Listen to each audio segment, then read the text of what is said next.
กនេះគឺបែកមែនតែ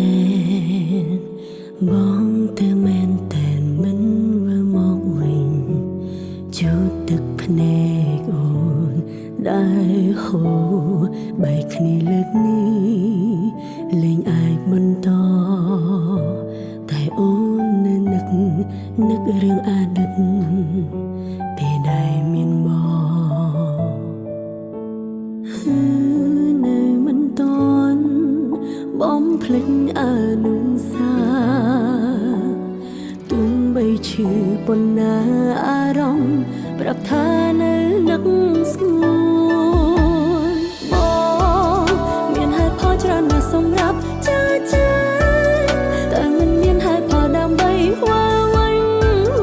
រកមនុស្សម្នាក់ដែលមិនអាចបំភ្លេចថ្លៃអូព្យាយាមហើយតែមិនអាចឈប់រីករាយទឹកភ្នែកហូរព្រោះភាពឈឺចាប់ស្ទើររៀងរាល់ថ្ងៃរងចាំប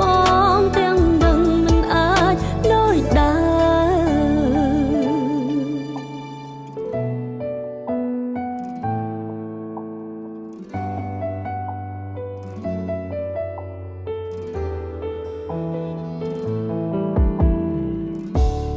បែកគ្នាលើកនេះលែងអាចបន្តតែអូននៅនឹករឿងអតីតពេលដែលមានបងនៅមិនតន់បំភ្លេចអនុសាទុំបីឈឺប៉ុណ្ណាអារម្មណ៍ប្រាប់ថានៅនឹកស្ងួនបងមានហេតុផលច្រើនណាស់សម្រាប់ចាតែមិនមានហេតុផលដើម្បីវល់វែង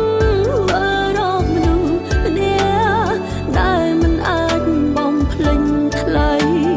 អូព្យាយាមហើយតែមិនអាចឈប់រីករាយ